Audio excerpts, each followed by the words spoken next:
Geneva Beal, and I would like to tell some of the things that the Christ is working through. Our Pastor Jim Jones have reached out and touched me many times. The doctors had gave me up, and I had cancer at the brain. The Christ that's working through Pastor Jim Jones healed me of cancer at the brain.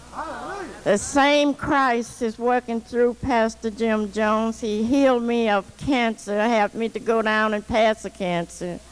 That same Christ is working through Pastor Jim Jones, have saved me of many heart attacks, many strokes, saved my daughter from being raped.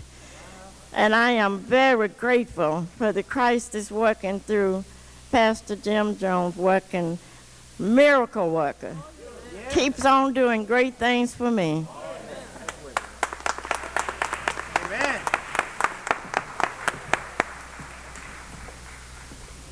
Good evening, family and friends. My name is Salika Bordenave. I'm sure I have a lot of you that was here last night that heard me testify that I was supposed to have had cancer, and when I went to surgery, I did not have it. Now, I did not say that I had went to UC Hospital because I wasn't satisfied. I was aching in the breast. But the Christ within my pastor let him know that I needed further treatment. And he called me out last night, and I'm so happy that he called me out. And I said, my, what a wonderful person he's got to be, that Christ worked through my pastor to teach him how to call each person that's in need. And when you're in need, believe me, he will call you. And I must have needed him because really, which I didn't show any cancer during the surgery, but my breast was aching. And I said, my, what a wonderful man, just to show you. Now, I don't have to tell nobody this. He called me out. That's all right. Now, that's just to show you what a great person he is. Oh, yes. Thank you.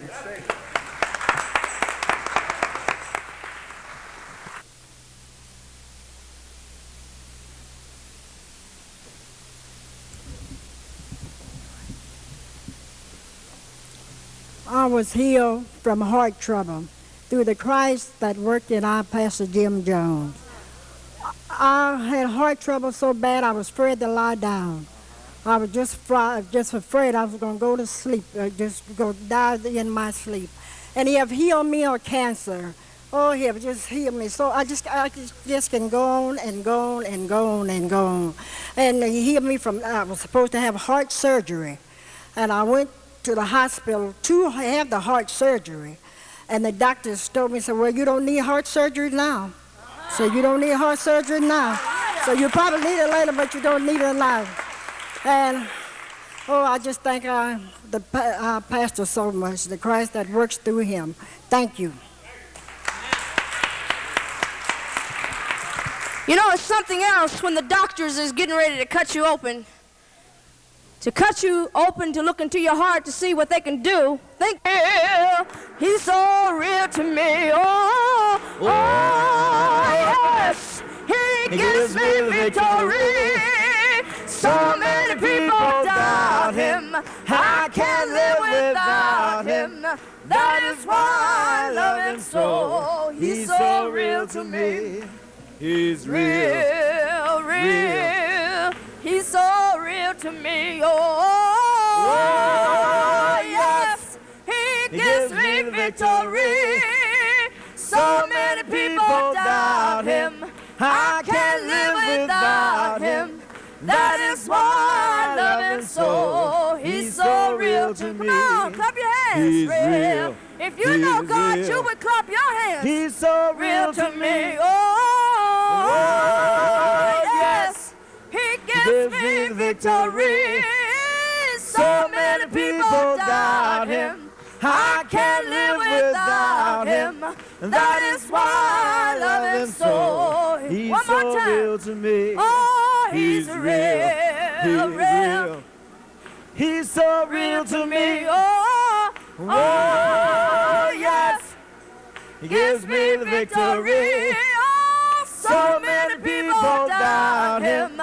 I can't live without him. That is why I love him so. He's so real to me. Yes, he's real. He's so real to me. Yes.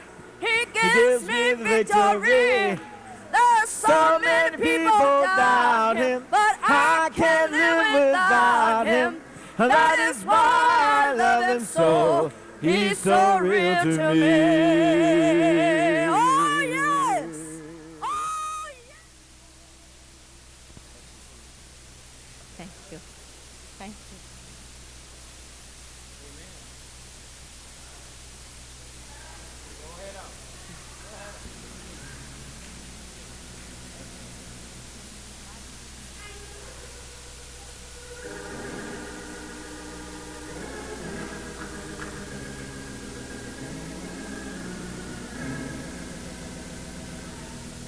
Oh, Savior, my good, when I in awesome wonder I'm considering all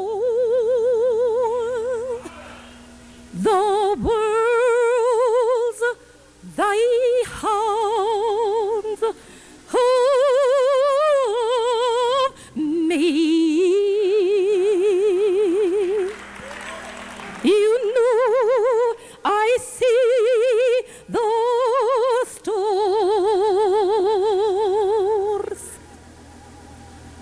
and I hear the rolling thunder. Thy power throughout this universe displaying. Then you know it sings my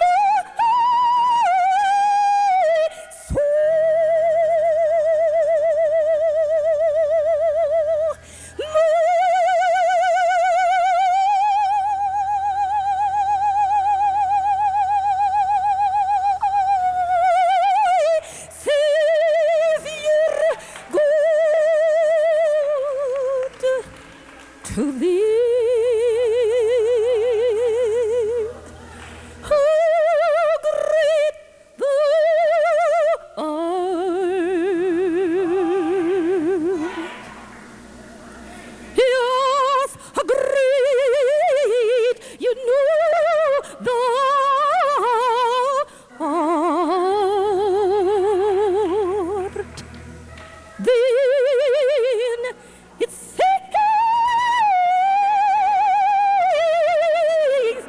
my soul,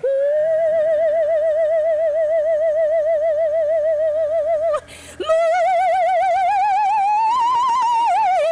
Savior God,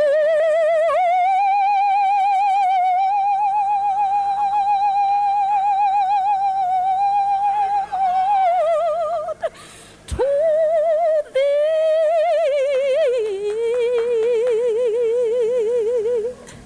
How great thou art, how great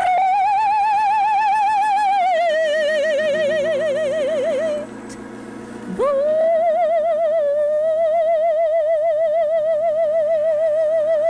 art. Then it sings my soul, my Savior God, to thee. How great thou art. Yes, how great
He keeps doing great things for me. Oh, he keeps on doing great things for me. If I had 10,000 tongues, I would praise his name with everyone. If I had 10,000 hands, I would raise them all to praise his name. He knows me better, much better than I know myself, and he takes better care of me than I can take care of myself. Oh, he keeps on doing great things for me. Oh, he keeps on doing great things for me. I said, now, if I had 10,000 tongues, I would praise his name with everyone. If I had 10,000 hands, I would use them all to raise his name. He knows me better, much better than I know myself, and he takes better care of me than I can take care of myself. Oh, he keeps on doing great things for me. Yes, he keeps on doing great things for me. You know that he keeps right on doing great things for me. Yeah, he raised the sick and he opened the eyes. 5,000 souls he has fed. There ain't nothing about raising the dead. He keeps on doing great things for me. Well, he keeps on doing great things for me. I said, if I had 10,000 tongues, I would praise his name with everyone. Well, if I had 10,000 hands, I would use them all to raise his name. Oh, he knows me better, much better than I know myself, and he takes better care of me than I can take care of myself. Oh, he keeps on doing great things for me. I'm so glad. You know he keeps on doing great things for me. Well, he keeps right on doing great things for me. Well, he raised the sick, he raised the dead. 5,000 souls he has fed. He keeps right on doing great things for me. Whoa, he keeps on doing great things for me. Oh, yes, I tell you now, he keeps on doing great things for me. Well, now, if I had 10,000 tongues, I would use every single one to praise his name. Now, if I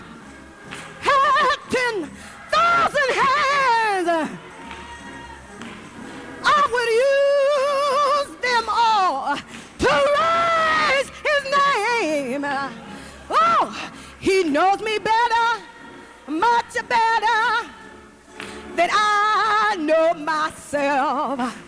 And he takes better care of me than I can take care of myself. Oh, he keeps right on doing great things for me.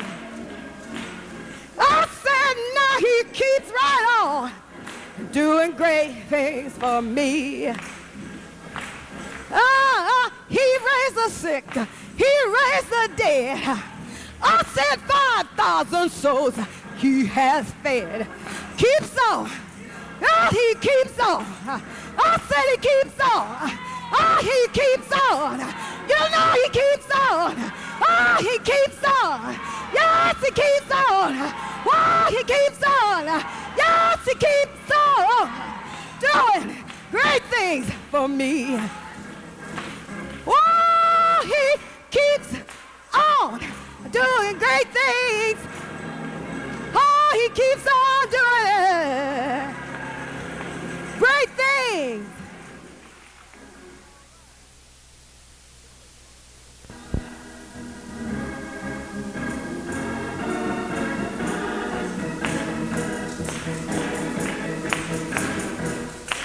As pilgrims are here,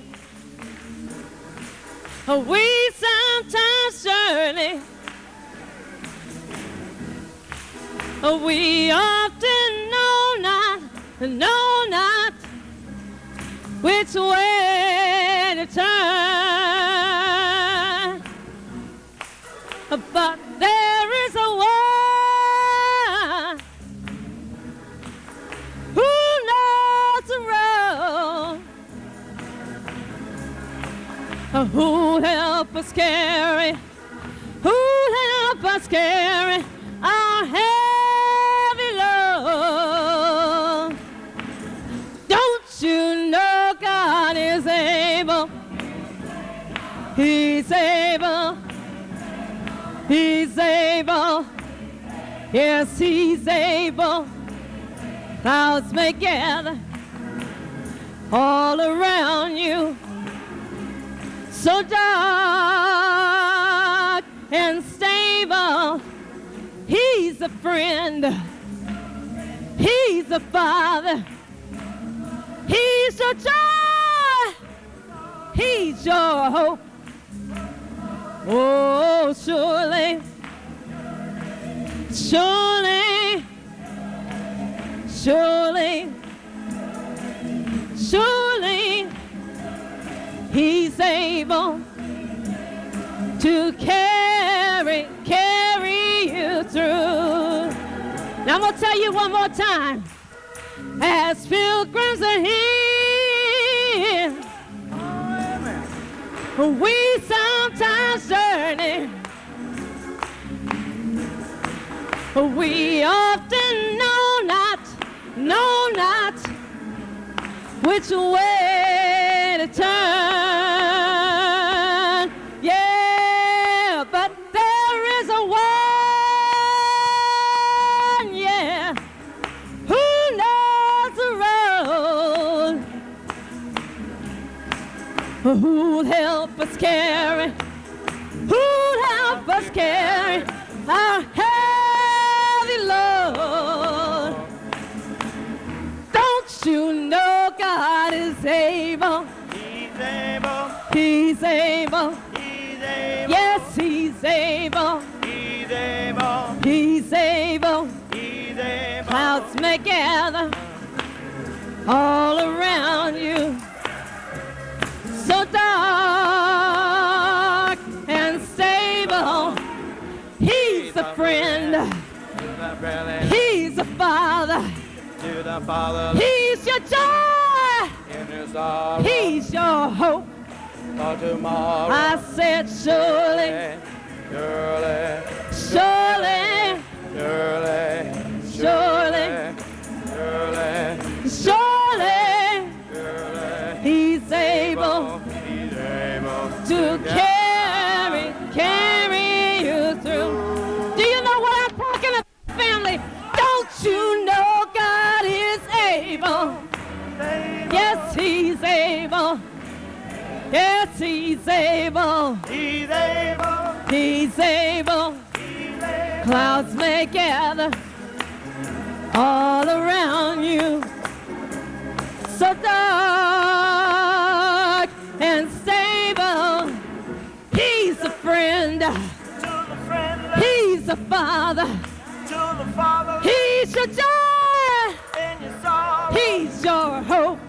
For tomorrow, Oh, surely, surely, surely, surely, surely, surely, surely, surely, he's able he's able to carry you through.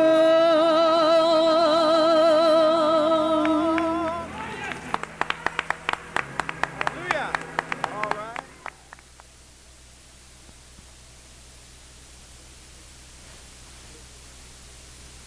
Neighbor, give them a holy kiss. It's good to know one another in the apostolic faith. As you may be seated, the only sanctuary there is in these uncertain times is with people who love God, and God is principle. It is written, God is love, and love then must be God. It said, whosoever loveth is born of God and knoweth God. But this nation is indeed a sick nation, perishing by the moment. I'm the chairman of the San Francisco Housing Authority, chairman of the Commission on Housing. Just come back from Washington. If anything would make you depressed, if anything would give you the heavy heart that Jesus had on his way to Golgotha, if you can know a little bit about it, because he said we had to go through the things that he went through. He said we had to be made perfect even as he was perfect. He learned perfection. He was made perfect through suffering. And he said, when I go away, these things shall you do, but greater. Greater suffering, greater miracles, everything greater. That's what he said. Not only the same things shall you do, but the same things and greater. When they took him away, he said, for what good work do you take me away? They said, for no good work, but because you being a man, make yourself God. He said, it's written, oh generation, foolish generation, it's written, ye all are gods. And 2,000 years later, we're still struggling with what Jesus tried to reveal to people's hearts. Today, having met with the leaders of this country, and in a short time we'll be meeting with the sister of President Carter, because his wife asked me to meet. I dined with Mrs. Carter a few weeks ago and got to know a little bit about her as an individual. Enough to know this, that no matter what her intentions, they don't know how to cope with the problems that we are faced with in our land today. And such misery as they feel that you don't ever hear that the sister, Mrs. Stapleton, you know, you read about her and her concern about healing matters, that the wife of the president said, go out and see Reverend Jim Jones because he has the answer. And I thought, yes, we have an answer. But if people will listen, we have an answer. Most people are not prepared to listen. So it's doubtful whether you're going to have anybody respond because they won't listen to the answer. I had an hour and a half with her. I dined with her not because I'm anything, because we have a lot of people. We have a lot of people because we take care of our people. And that's the commandment. It said, bear one another's burdens. It said, minister to the necessities of all the saints or all the believers.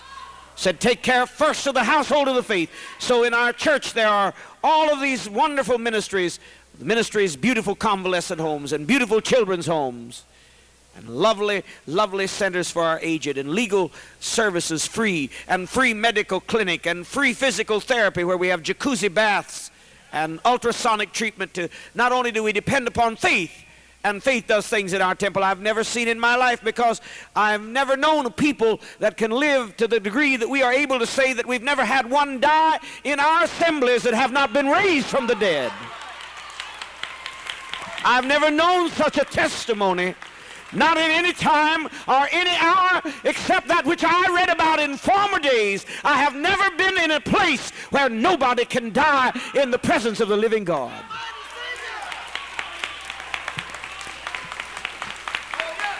So there is no question about faith. But faith without works is dead. Faith that doesn't work is dead, and faith without works is dead. So you have to indeed put some legs on all of your faith and all of your prayers and all of your meditations and all of your worship. There have to be legs on those prayers. And we have those legs to a degree. We have beautiful children's homes on the most lovely acreage that you'll ever see in America, in California. And the most beautiful, as I said, physical therapy, equipment and facilities and medical facilities. And we feed our people and we live together as they did on the day of Pentecost.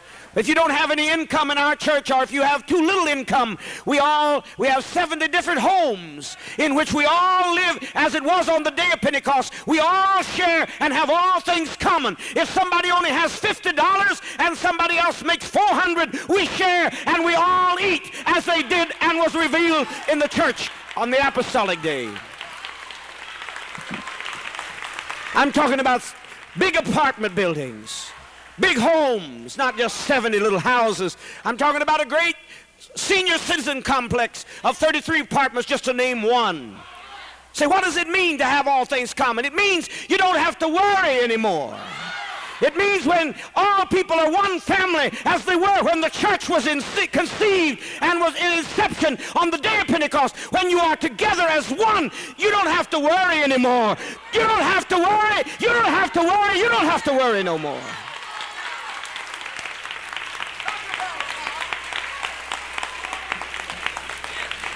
Because when God, and God is a principle, God is love, and love cannot be something you just feel on Tuesday night or Monday night in a shouting meeting. It's not something you feel when you clap your hands and dance, but love is a principle. It works like it does in a family. You couldn't know love in a family if the father of the family or the mother of the family had a nicer bedroom than the children and had more to eat than the children. But if it's truly love, then everyone in that house, they all hold everything in common. You don't say in your house that it's your living room. You say it's our living room. Praise his name. Praise his holy name. I'm talking about God. I know God, so I praise his holy name. When you know him, it's not just some feeling, but it's a principle, it's an idea, it's a government. It said the government is upon his shoulders. And unto that government, there is no end. They want a solution in America today. And I listen to them talk about 60 million Americans about to lose their homes. I listen to 80% of the black people that owned property in 1945 have either lost it or it's going into receivership in the mortgage banks. I listen to 15 million people that are starving to death. I didn't hear it from some newspaper. I heard it from the heads of the government of the United States today. Because I just come in from Washington, just flew in on the plane from the conference with the top-notch leaders. I listen to them talk about planned takeovers. I listen to them to talk about it like it was just an ordinary Sunday school picnic. And you don't have to be very far off to realize it's in your newspapers. Task force warns nation to get ready for riots and to get ready for martial law and to get ready for concentration camps. This is in the Hearst Press just this week. Get ready for identification marks to be put on your body and an identification number even necessary tattooed on you like our corporations have done in the Union of South Africa. You say, America wouldn't do that. Don't talk to me about what America would not do. We're doing it in Union of South Africa. We rule that country now. Ford and all those DuPonts and Rockefeller, they're running the Union of South Africa, and our black and brown and poor people cannot even be out after sundown, and there's a tattoo on their arm, and if they don't show that tattoo, they go to jail. And it's not only that, friend. 5.5 million in Union of South Africa last year, 1976, were sent out to the concentration camps of the Bantu region to die because there's not enough food. And you can look on your TV if you've been looking, but some people are looking at everything but what the truth ought to be. It'll show tears, great lines of graveyards where our babies brown and black babies are dying in the Union of South Africa. So what's that got to do with us? Because the same corporations that rule this country, the same megalomaniacs, the same elitists, the same ruling class, Ford, DuPont, Chrysler, General Motors, they're running the show over there. And if they will do that to our people over there, they'll do it here when the trouble comes.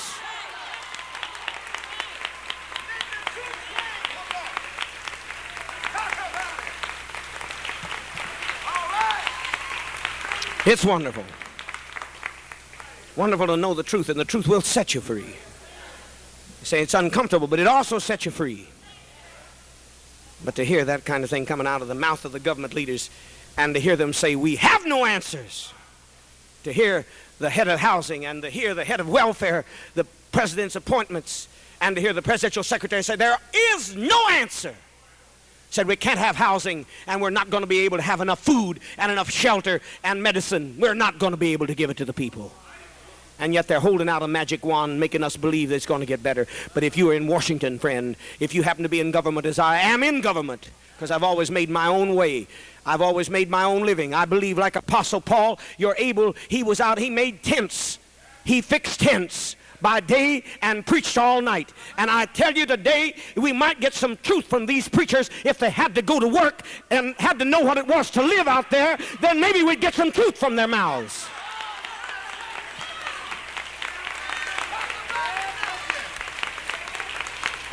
Now last night we saw the cripple walk and the cancer spit up and the cancers pass rather before our eyes. But tonight we're going to hear a little bit of truth. I haven't been to bed since I came back from the promised land in South America, been in Washington all day and seen that mess of robots walking up and down. And nobody got the courage of Jeremiah. Nobody going to stand up and speak but me. There was only one that would stand up and ask any questions. Because they're all afraid of their shadow.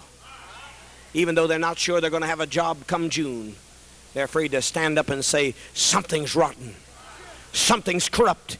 Spiritual wickedness in high places. They're afraid to say it. And a great mayor that I had loved so much that we had all defended when they tried to blow her up or something worse like that, and the press wouldn't print a word of it. And I saw her sitting there clapping, sucked up in the system. Sucked up in the system. They buy you and they buy me if we could be bought. But some of us have been purchased with a price, and we are not going to be kinship with this world.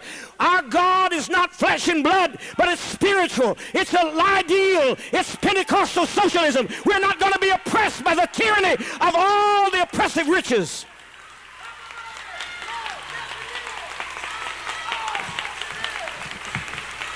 It is written, the love of money is the root of all evil. Love of money is the root of all evil.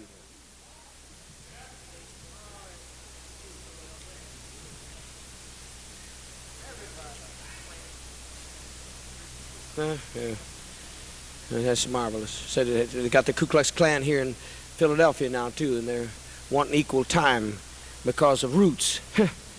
That's the thing. That's all they can see out of roots. Out of our precious people that suffered and bled and died. And then they made us think we made it. They said roots. I knew we started. Now hold in here tonight. Last night we saw cancers passed, but when you get to preaching the truth, everybody gets nervous. But you're going to get the truth tonight if it kills you, because it's already crucified me. Hallelujah. I'm crucified with Christ.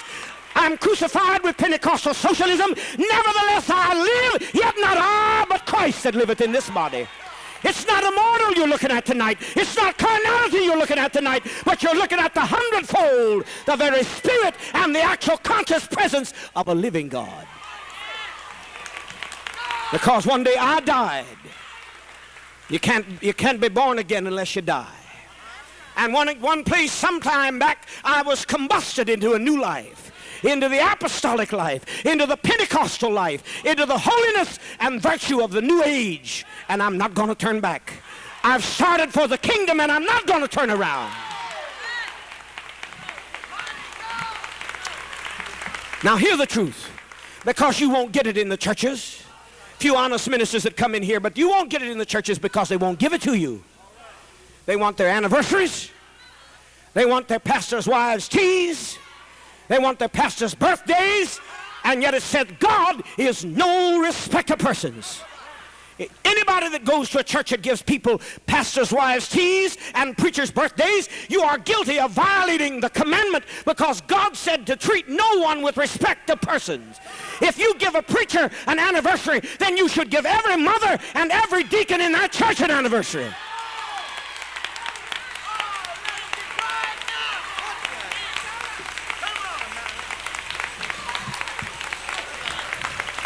I'm talking about God's church. I'm not talking about that form that they have out there, that form that denies the power thereof. I'm talking about a church with socialist principle, without spot or wrinkle or any such thing. Hallelujah. Makes no difference what man may say. The finality, we're going to have to live up to the code that was established in Jerusalem when the revolution took place and Rome was overthrown. It didn't happen that night, but the moment those 120 people of all races and all tongues got together, the moment they spoke with a new tongue, that wasn't just an unknown tongue, but a new tongue, the moment they were set on fire with the revolution of Pentecostal socialism, that moment the dictatorship of Rome began to fall. And if we would have 120 in Philadelphia tonight that mean business to live after the Pentecostal code. I'm not talking about speaking in tongues. We've been cheated. We got a masquerade going on today. Say, don't you believe in speaking in tongues? Of course. It's a marvelous release, but it's not going to build a church. People that speak in tongues, that's the first thing a baby does when it's born. First thing. But a baby can't feed itself. A baby cannot feed anybody else. A baby can't take care of its own self, much less its mother, its brother, or its sisters. You say, I've got the Holy Ghost tonight because I've spoken in tongues. Honey, you're still a baby. But Paul said it's time to come on up a little higher and put away those childish things. He said, when I was a child, I speak as a child. But he said, you need to get up. Only a child can take milk, but you need to get up where you can eat the strong meat. The strong meat.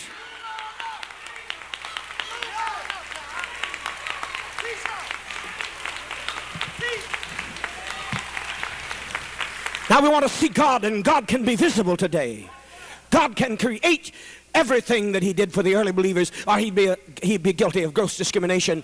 And the principle, if it would work better for Jeremiah and Jesus and Moses than it would for you, then God violates his own laws. There would be discrimination and respect to persons. If people will get their mind and their hearts, their love and their devotion in the right place, then the same power, I don't mean some power, but the same power that was in the early church can be in our church, but in a greater day, in a greater degree. Now, in that day, it was said they walked on water. We've seen that happen, friend.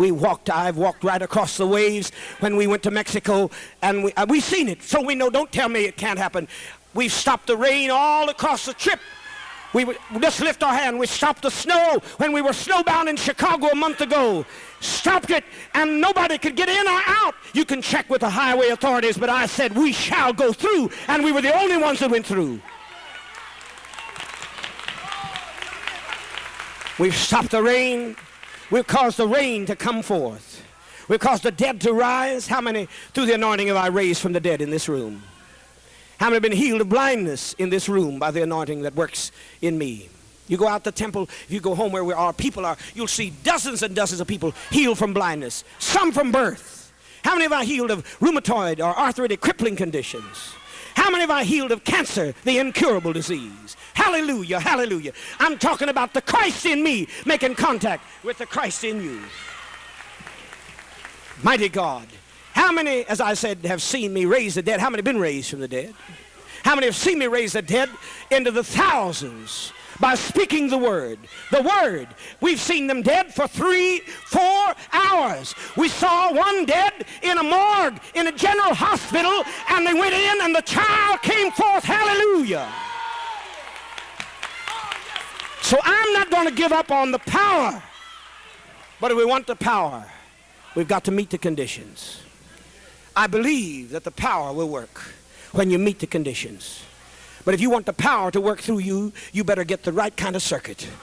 And we got wrong kinds of circuits today. We got flimsy little toy switches, and we got little toy electric lighting equipment. But if you want the power, you better get the dynamo. And the dynamo is God is love, and love is socialism, and that will give you power.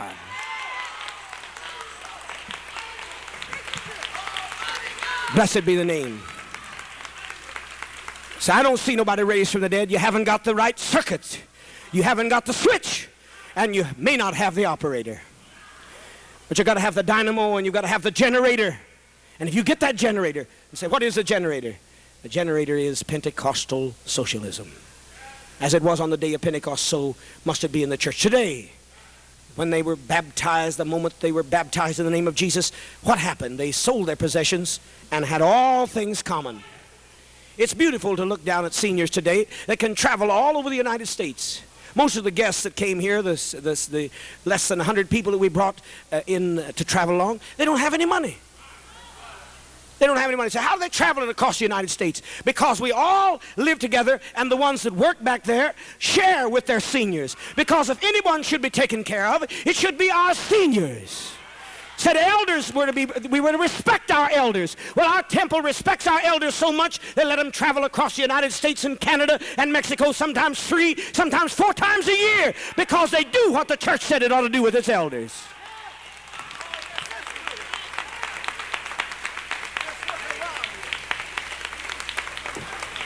You can look at these elders. Stand up, these elders. Look at them. Sister, they're healed of cancer of the brain. I healed her of cancer because I believed, and I've got the power in a little way, in a little dimension, and I'd like to get it in a greater dimension in you, because if we'll all put that power together, you know what I believe? He said, though you were dead, yet shall you live, and he that liveth and believeth shall never die.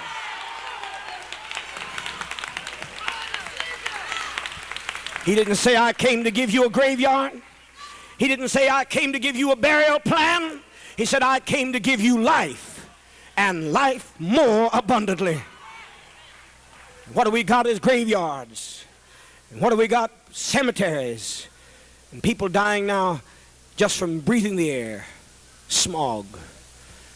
You have to come back from our promised land across the sea. You say, you keep talking about promised land. Well, I told some of you about it last night. You can see all the pictures back there and find out about it, because it's beautiful. See, what's that got to do with the church? Oh, it's all a part of taking care of the household of the faith.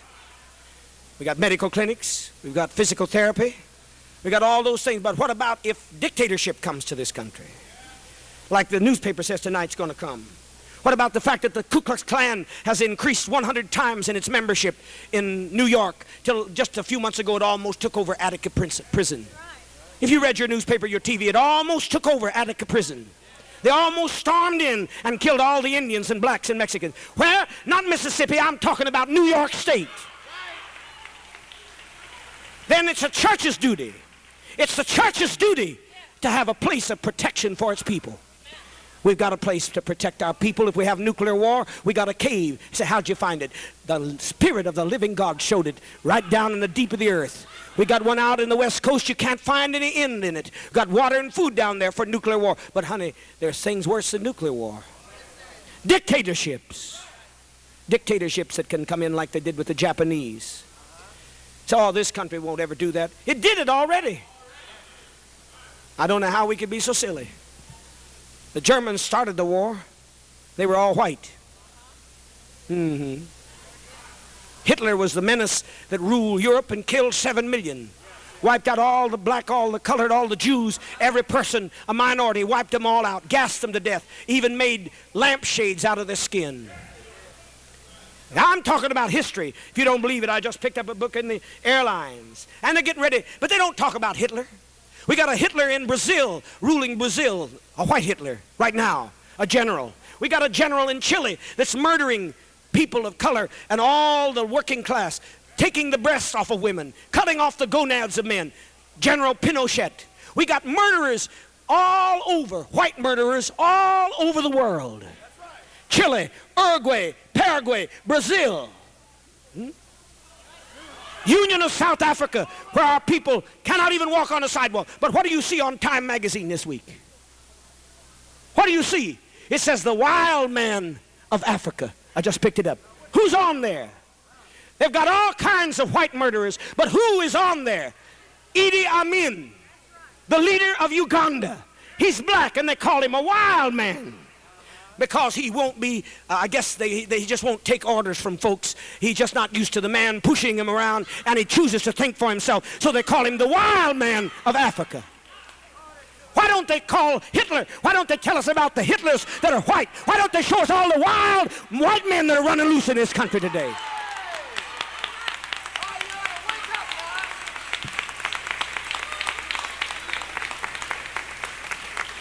I know we don't like to hear that, because truth is not pleasant to the ears. But you can see what they're trying to get us ready for again. Whole front page to a man that's 10,000 miles away, trying to mind his business. Yet our planes raided his airport and killed several of his people. And he chose to stand and fight back. And now he's called a wild man.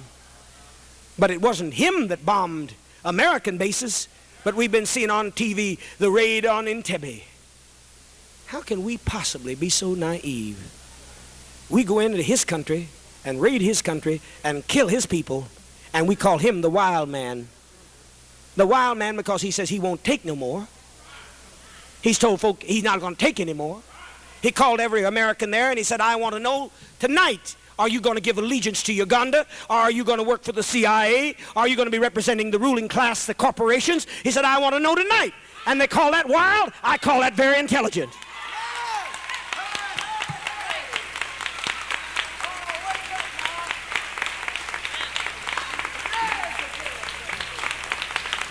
You can't believe a thing you read.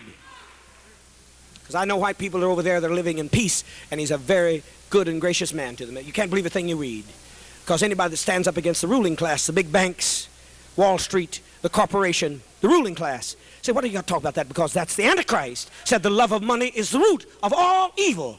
So you better find out what the love of money is. Well, the love of money that is the root of all evil is called capitalism, where you have a right to make a profit. Don't make a difference how little you pay, how much you may enslave people. We've got most of our people are being put back into serfdom right now. We've got people right back into sharecropping, not in Mississippi, half of Illinois.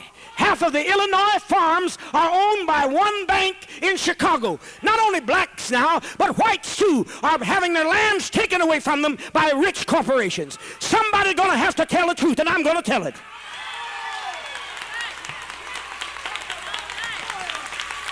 If you don't believe it, go back and read the newspaper 2 weeks ago and see if one bank in Chicago, Illinois doesn't own 1/2 of all the farms of Illinois. You don't see any farms owned by people anymore. You don't see any nursing homes owned by little people, the middle class, the average person. You don't see farms or stores, the grocery stores or the little restaurants. They're gone. Every place, even now nursing home, you can't afford to get old in this country anymore. Because you'll end up in a great big old corporate nursing home where somebody owns it that lives 1,000 miles away. Better hear me, because it'll be our young that'll be in jail. You better hear what I've got to say, because you won't get it again. And the more you start walking, the more I start talking.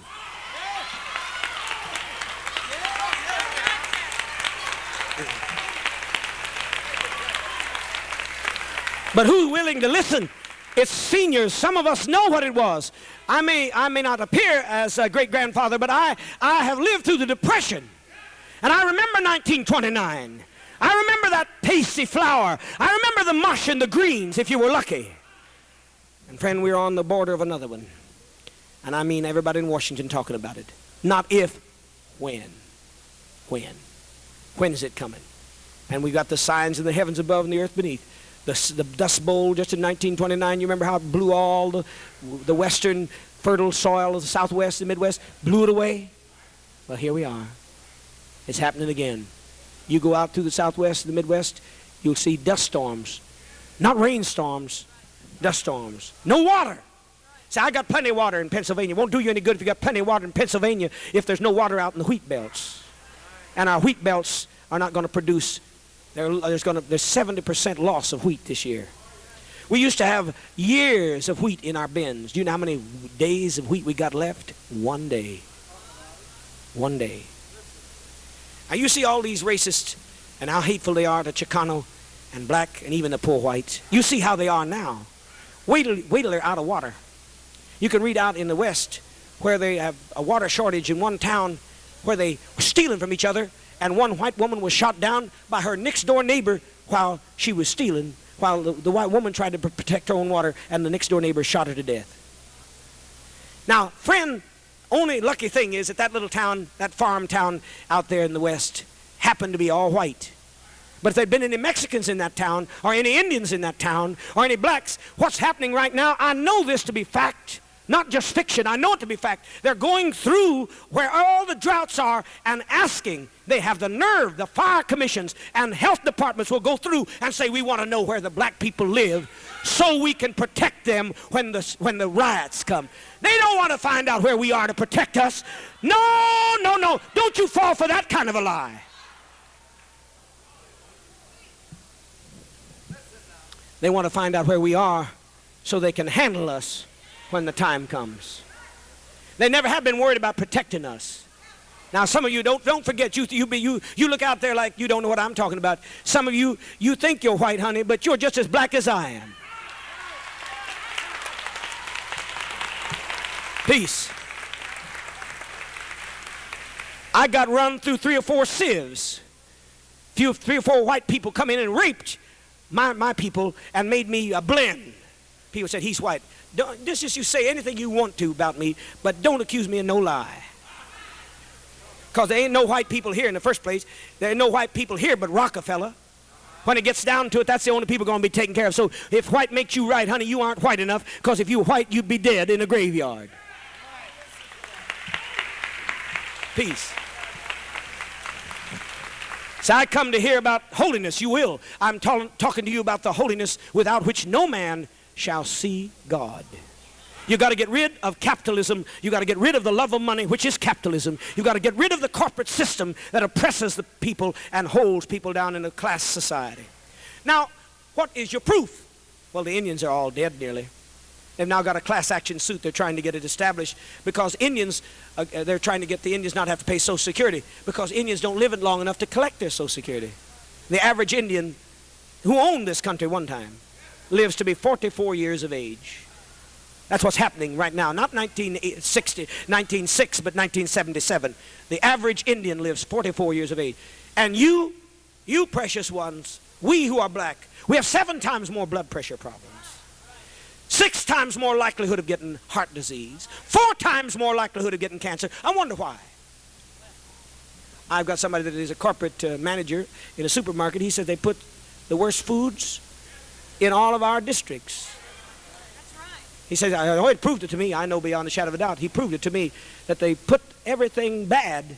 The meats that are old, the vegetables that are old, and they put in special dyes in our foods so that they'll last a little longer when some of it's almost ready to rot and would cause you couldn't stand to smell it. They'll put some dye in it so you can't smell the rotten meat.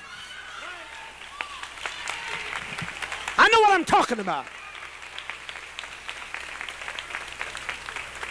Because he took me through and showed me the warehouse of the A&P.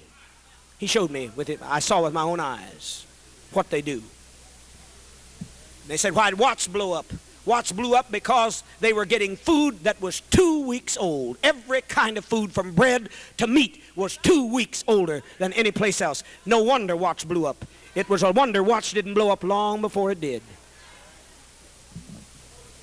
I'll try to get to the point of what I'm aiming at, because if you don't know, then you can't do anything about it. The Indians once were in the millions. They're now just a few thousands, and they're mostly in reservations, which is a nice word for concentration camps. Japanese didn't start the World War II. Hitler started it. Germans were supporting Hitler. You remember, some of you remember. Blonde-headed Germans, blue-eyed Germans were supporting Hitler. They had the Nazi American Moon right in this town and filled an auditorium right in this town and filled the Empire State Garden. They filled it. You never saw one of those Germans go to a concentration camp. Not one of those blue-eyed Germans ever went to jail. Every Japanese, because they were colored. The moment Hitler got Japan sucked into the war, every Japanese was rounded up and put in the deserts in concentration camps, and they never got their houses back. I'm talking about truth. And I want to tell you, I am in the government. I got in there so I could see. There's a plan called Garden Plot. There's a plan called Cable Splicer. There's a plan called King Alfred Plan that has not only concentration camps in store for we who are black, but the absolute annihilation. Cybernetics, mutations created by messing with genes now. You've been reading in the paper, oh, little bit of line here, little line there, how some people are getting upset because they're messing with genes. You don't read enough, though. Do you realize that most welfare mothers throughout the South and the Southwest that are black or Mexican get sterilized before they get their welfare? Better hear me. Do you realize that just a few months ago we found the United States government had been experimenting on our black daddies? Since 1933, they had allowed them to have syphilis, hundreds of them. Come on now, stay awake with me just a moment. Hundreds of them, they allowed them to have syphilis, and they watched them die like dogs. And they knew penicillin would cure it 35 years ago, but they watched them spit their stomachs out, watch their hearts be deformed, watch their brains rot and go mad. They watched them become paralytic cripples, hundreds of them, and it was all in your magazine. Jet spoke most about it because naturally the white papers didn't want to say as much, but you read about it. How many read about it? You know what happened. If you didn't, you weren't reading. They're experimenting on us. In the prisons, 80%, nearly 90% of all in prison are black or brown, Mexican, Indian, and black. Yet it's very strange that less than 17% of the population, that's what we represent. 17%. Strange. Why is it that 90% of us are in the jails and only 17% of us live in the country? Why is it that just a few weeks ago across here in New York, you read about a man that owns all those nursing homes, great big corporations, big white man. He got charged with ripping off the people with $2.5 million of Medicaid and Medi-Cal. What did that do to those people in the nursing home? This is what it did to them. They were denied the treatments for their bed sores. They laid there until their bodies was rotting like something laying out on the sun-ridden desert. They were denied their medication, their antibiotics. They were denied their painkillers like Demerol or codeine. All that was being ripped off by him. He was saying they were getting it, but he was ripping it off. You read about his name was Bernard. I'm going to tell you some things, not much longer, but I'm going to tell you some things you're not going to like because it has to do whether we're going to build a church that will be able to resist the gates of hell. It has something to do with your life. And if I don't tell you that I've got your blood on my hands, and I came here not getting paid, and I'm sure not going out here with your blood on my hands. Peace. All I can do is give you the truth. You can hate me, that's all right. They killed Jesus. And they said they will kill us in the last days. They will kill us thinking they do what? God a service. You better wake up. Better wake up. Now, sister, you come to get healed or see healing, but you can't get healed until you hear the truth. And you just won't sit down long enough.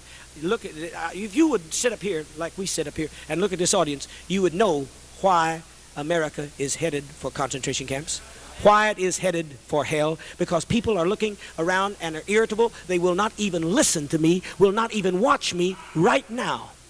Just turn around and watch for the next 5 minutes and you'll see what I'm talking about. People that I have given my life, hundreds of black mothers that I have saved, that had no homes, that were in poverty, that had no way out, and yet some of them are sitting here shaking their heads at me while I'm preaching. I don't mean people with me from that come across the trip because they know what I am. I'm talking about some here that have even been healed, been to healing meetings and seen great miracles, seen me take people out of Philadelphia and give them a home. Every time I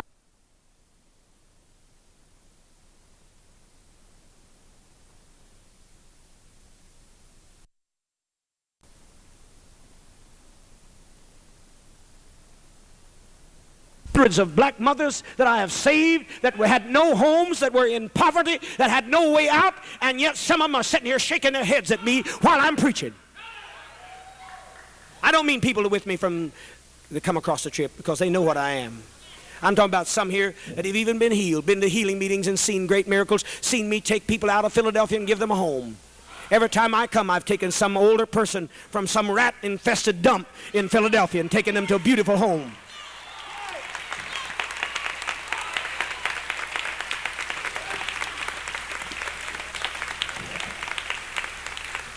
Nobody wants to stand for the truth. Yet tonight, if somebody say, oh, say, can you see by the dawn's early light, all you be standing on your feet like fools. You know what you brainwashed I'm talking about, brainwashed. You stand up for a flag that has murdered us. 3 million of us have perished. 3 million of us have died. Our blood has been shed all over America. The Indians have been crucified. And yet if somebody would sing, oh, say, can you see, we'd be on our feet. But when we hear the truth, we're not on our feet. Peace, it's true.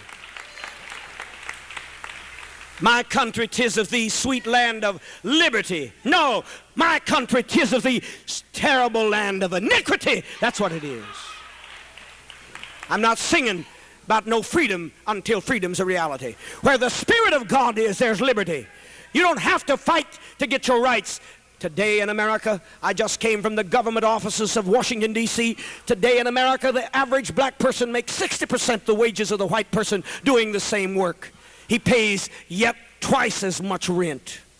And he lives in a neighborhood where the police are 1/3 as much seen. He gets 1/4 the fire protection. And he gets 1/18 the garbage collection. Don't talk to me about a land of the free and the home of the brave until everybody's free.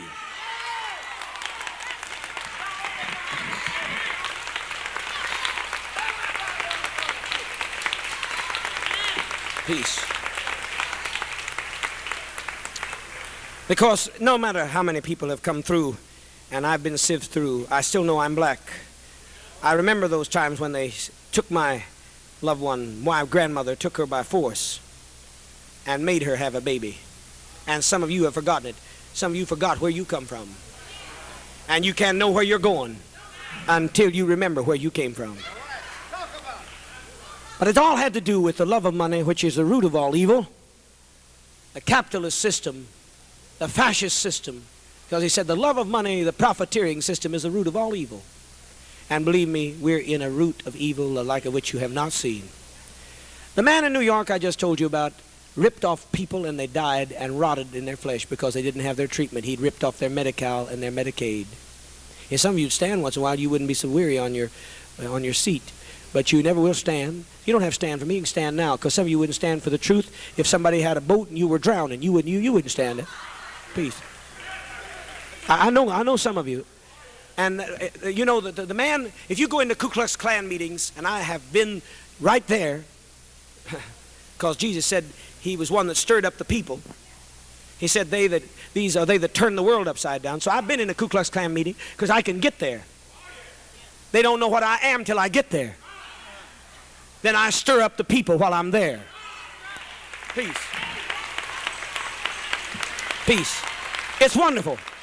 I want to say to you, the Ku Klux Klan, they're all standing. They're all standing. Every time they say some of their simple hate, up on their feet they go. Up on their feet. Had a 1,500 rally in Indiana just a few weeks ago. They had a 20,000 rally outside of Chicago. And they were all standing on their feet. See, a lot of things we don't know. That's why we got to get the Spirit. Jesus said we must live by the Spirit, not by the flesh, not by bread alone. Bread means the written code. We got to have the Spirit. He said no man can know who Jesus is. No one can call Jesus the Christ except by the Spirit of truth. I'm going to get down to some things that will disturb a little bit, but you have to hear them. I didn't think maybe you'd have to, but I see a lot of folk here need to hear it. I sure don't like to say it because I've been preaching for 20 years every night and sometimes 3 and 4 times a day. And I don't get any anniversaries. And my wife doesn't get any pastor's wives' teas. She works for the government also and not going to be doing it much longer. because I got my mind on something else. Peace. She's over the nursing homes, and we've had to take them out of those nursing homes where poor whites, and a lot of whites don't know who they are too. You know, we're all niggers. Nigger means cheated. That's what it means. And a lot of white folk that think they're Rockefeller, but they don't know where next week's food's going to come from. They're living in the same crime-ridden streets, and they're nigger. And they're looking around at us when they say, nigger. Honey, everybody that's not Rockefeller is a nigger. But I've got one thing I'm glad about. The first shall be last, and the last shall be first.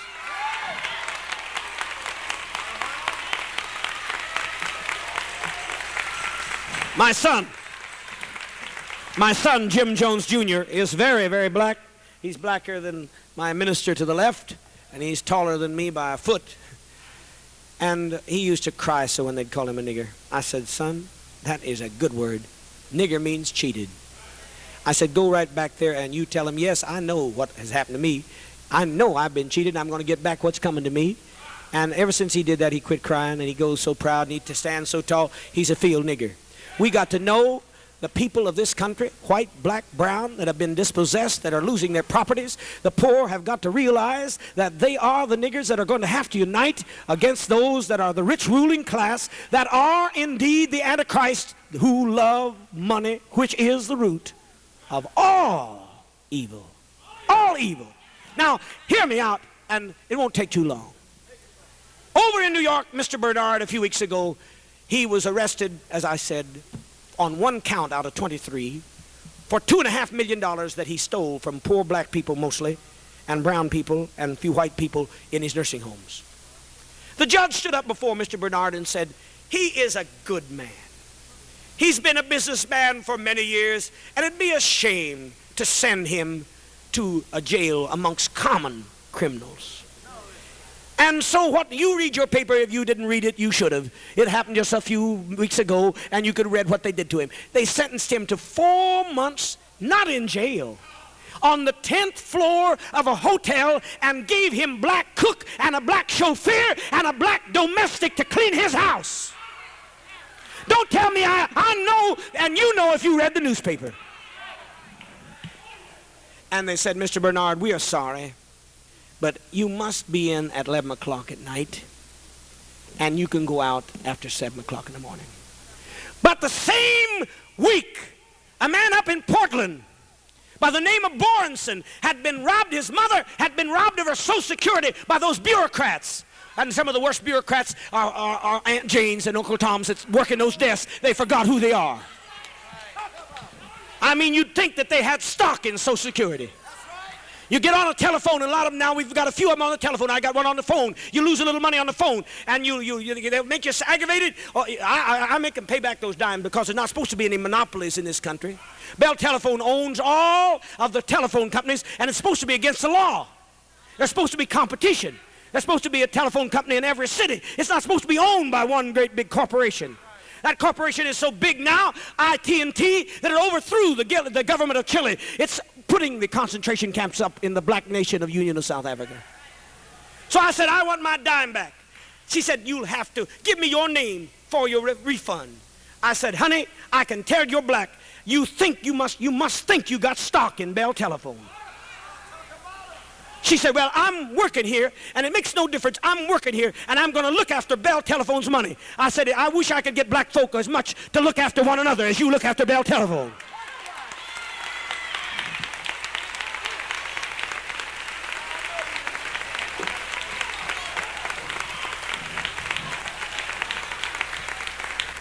Well, I didn't stop there, honey. I went on and got her supervisor. I got her white supervisor. She thought she was something big. I said, listen, I lost a dime, and that woman talked awful to me. She got her on the phone and talked to her like a dog. And then she said, sir, give me your name, and I'll file a complaint against this woman. I said, here, honey, you're a field nigger just like me. I said, no, thank you, supervisor. I just wanted her to know who she was.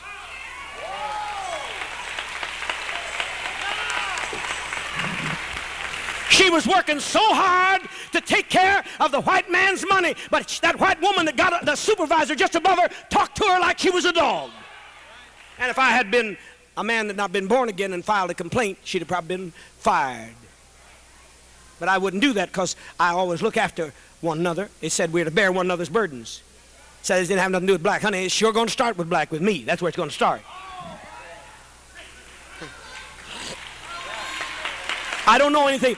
And look at some of you. You look at that. Who do you think you are? Alabaster?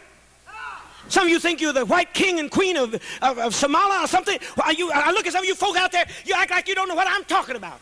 It says charity begins at home. I said, obviously, if we're to bear one another's burden, we better start with black and brown and poor people.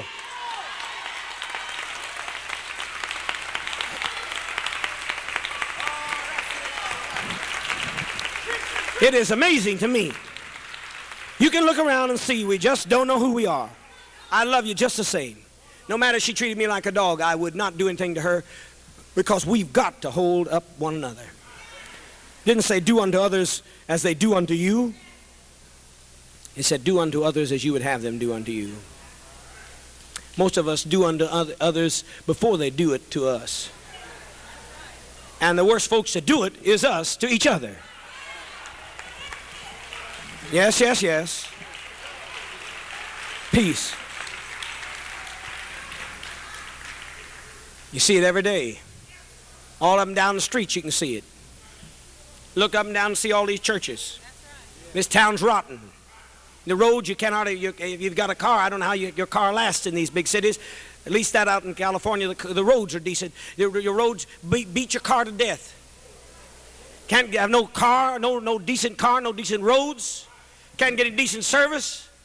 Can't get your garbage picked up. When we were here, the last meeting I held in Philadelphia a month ago, I know, honey, I know because I've been all over this United States and everybody with me, all my seniors, because we take them all, as I said. I know what it is. Every city we went into, you'd go into the black neighborhoods or the brown neighborhoods, snow clear up to your hip. Dirt, garbage, cans up in town, turned upside down, just as filthy as could possibly. The moment you got into the streets were clean. The ice was off the road. The snow was gone. I'll get you home if you'll set for the truth, honey.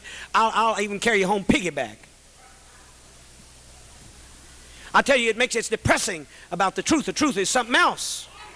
Folk don't want the truth anymore. Don't tell me about wanting the truth. Folk don't want the truth. But I still got to preach the truth as long as there's one person here that wants to hear it.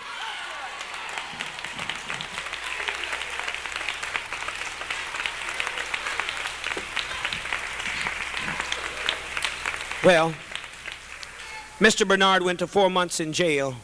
But the little man that says, my mama's dying of cancer and I want her Social Security check now, said he was threatening. Said, all he did, he said, I'm going to stay here till tomorrow morning. They sentenced him the same week that Mr. Bernard got 4 months. They sentenced that poor man, that nigger, they sentenced him to 9 years in the federal penitentiary. The same week, Mr. Mays in Tallahassee, Florida, was hungry and didn't have enough to feed his 5 children and his wife, and he stole 4 or 5 loaves of bread, and he got 3 years. Don't tell me, you say, we're not to talk about this. Yes, we are, because it said God is no respect of persons, and respect of person is sin. So we are to preach about respect of person. We are to show every discrimination and preach it out and lift it up on the top of the house and let everybody see it. We're to cry loud and we're to spare not. We're to show people their transgressions and this house, all this house, its sins and its iniquities. No, you cannot possibly get to the truth unless you preach against discrimination, because that's what respect a person means. Respect a person is discrimination. And the commandment, James said, the worst commandment there was, more severe than breaking, thou shalt not kill, it was says to hold respect to persons. James, the brother of Jesus, said the worst commandment to break is respect to persons. And yet you see it every day. You don't have to go to Tuscaloosa. You don't have to go down in Mississippi. You can see it in Philadelphia every day. Last night when we went to get some gas on the way, I drove all night to Washington. Every time I'd see 3 people that were black, I see people that were white with it didn't make a difference how well the black were dressed. They were white. They go down the streets and mind their business. But every time a group of young blacks or older blacks, the police come up and say, "What you doing?" I'm talking about respect to persons. And it'd be mighty nice if some of those police could be found in our neighborhoods when they're tearing up our buildings and when they don't do anything to protect us against muggers or rapers or arsonists. But no, that we can't find them there. But let us take a drive over to some restaurant or some filling station in a white neighborhood, and there'll be 5 squad cars saying, "What are you doing here?"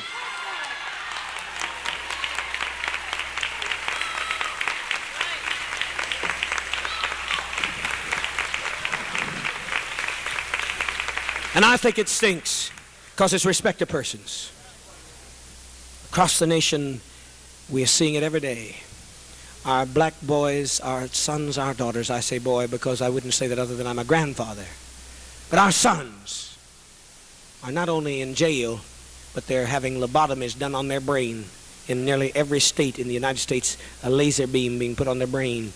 If they protest, if they get too smart, they just cut off a part of their brain so they can't learn anymore. Experimenting on drugs is into the millions of dollars in the prison system. The prisons are filled with our people. Yet last year, 594 wealthy white people ripped this country off of income taxes better than the national debt. Each of them $250,000. Not one of them went to jail. Last year, another 84 people violated the Sherman Antitrust Law. That means competitive price fixing, cheating on prices, monopolies, taking over businesses, cheating people, even having them done away with. You know how many people went to jail last year for competitive practices, monopoly, capitalism, violating the Sherman Antitrust Law? Do you know how many have gone to jail since that bill was even passed since 1890? Not one. Mr. Nixon stole half the United States. Killed a woman in Mrs. Hunt in Washington to keep his sins from finding him out. Brought an airplane down with a whole plane load of black and brown and white people, and the agents of the government stood around and wouldn't even let the fire people get there till all the evidence had been burned up because she had papers. I know because I am in high places. I'm in government.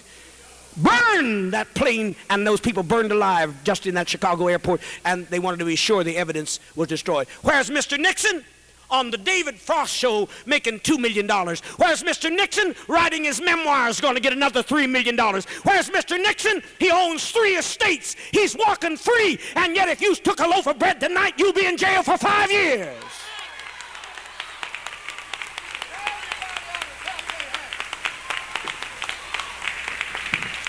I am not going to take that no more. And I'm personally glad that we've got a wild man in Africa. Although I'm not pleased with what they're trying to do. They're trying to make us look like apes. Wild man. I'm glad that there's a wild man at least in Africa. And in order to fulfill the scripture to take care of the household of the faith, I've got some land over there with a black president. The people got some land over there. It's wonderful to walk over there. All the lies that tell you that we don't know how to run our affairs. But it's wonderful to walk over there where the police don't carry any guns. I mean black, 6 races, Indian, black, white, brown, all living together. And there's never a racial word heard amongst the people. All living as one. You can look at it back there on the sign. You better look at some of these people here tonight because the last time some of you are going to see them because they're going there. Because I'm sending my people there little by little. Say, why are you sending them? Because they're not going to round us up like the Japanese. They're not going to round us up like the Indians. No, no, no, no, no, no, no.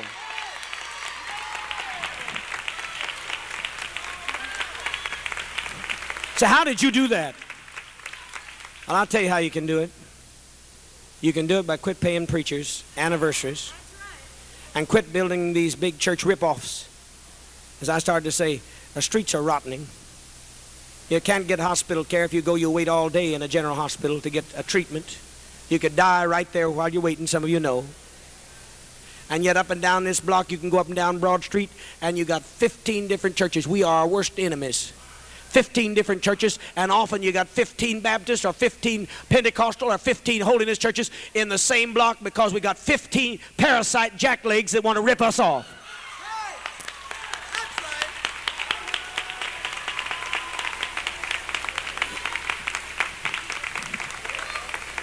If the truth hurts, then it just have to hurt you because it's just still going to be preached. Why is it that the best things in our neighborhood is a church. You can't eat the church pew. You can't eat the church hymnal. They won't even let you sleep in the church. You know what I'm talking about. And you better not park in that place that says pastor's parking when that Cadillac drives up. Come on now. Come on now. You better not do that. Say, how you preach this? Because I live it. That's how I preach it. I don't own a car, much less a Cadillac. I live in the church like all the rest of people. I live in less accommodations than the most of my people do.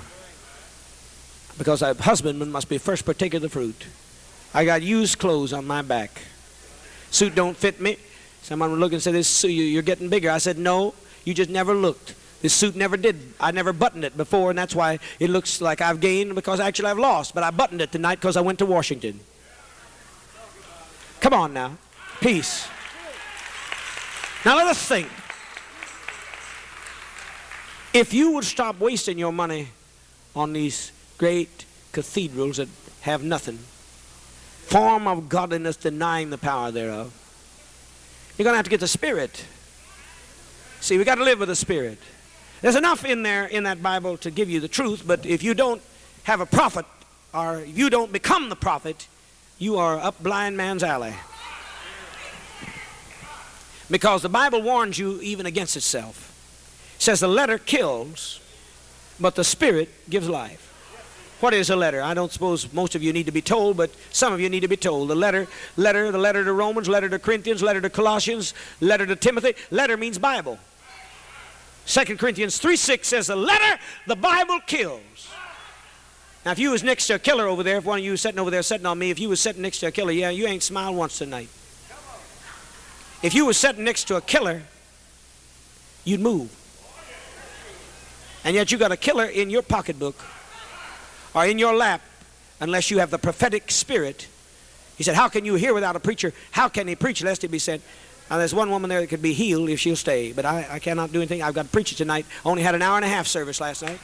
But I've got to do this. I'm leaving Philadelphia. I might not see you for a while, and I've got to be sure that I don't have your blood on my hands when I leave here. Peace.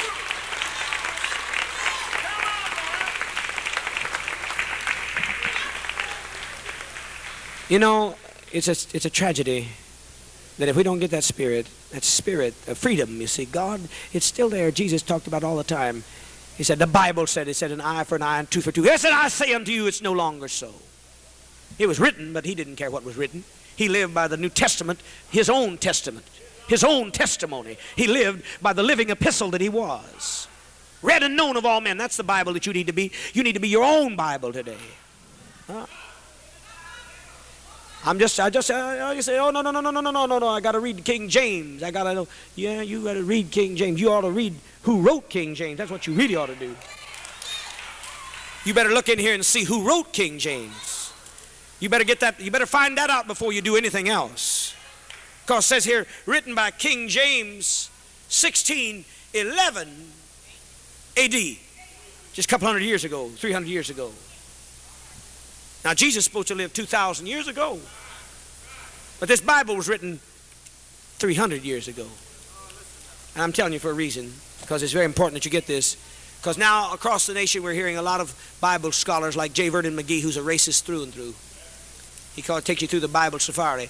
He says, nigra, he's trying to get around that other word. He'll get through another year or so, he'll get around the other word. Nigra were happier when they were slaves. He comes on with that old white southern drawl. You've heard him. You've heard J. Vernon McGee.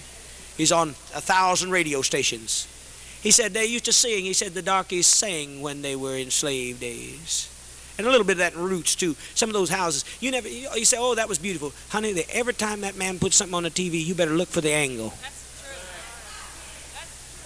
Show that. None of us ever lived like that in no slave house.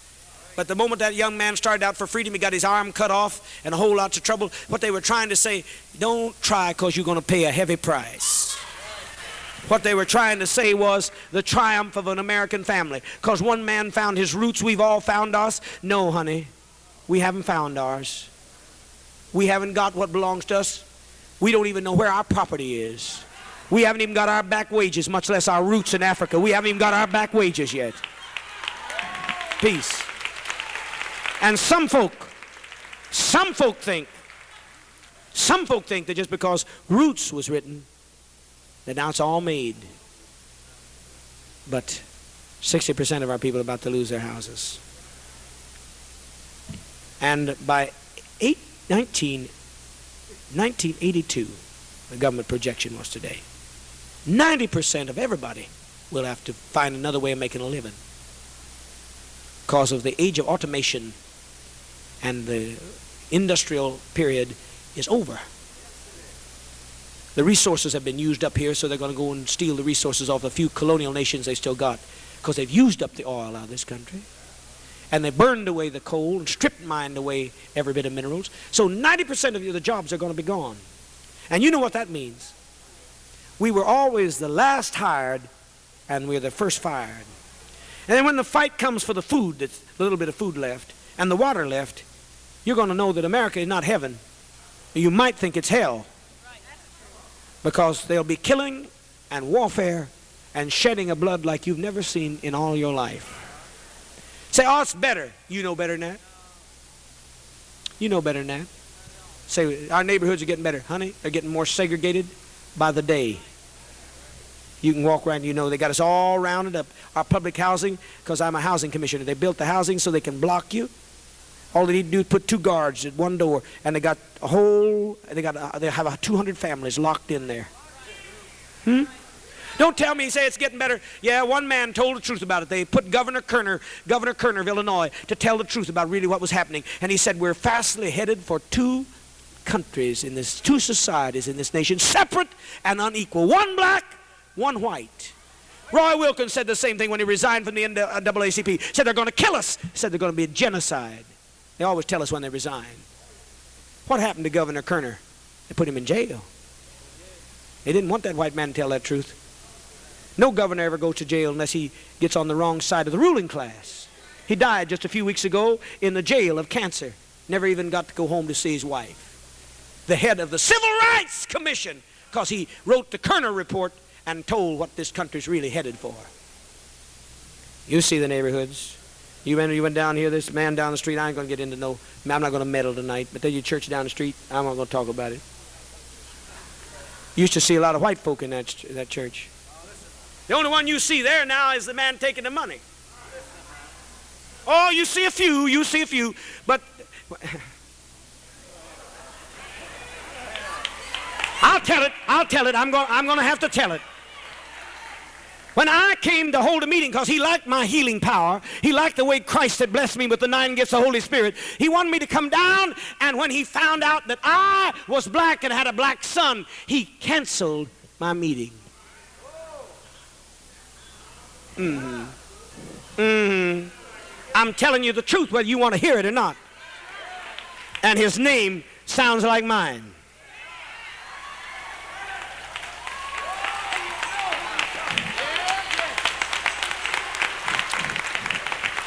Peace. Now, I know some of you go there, and I didn't want to say it, but I'll have to say it anyhow. You got to know the truth, because the truth will set you free.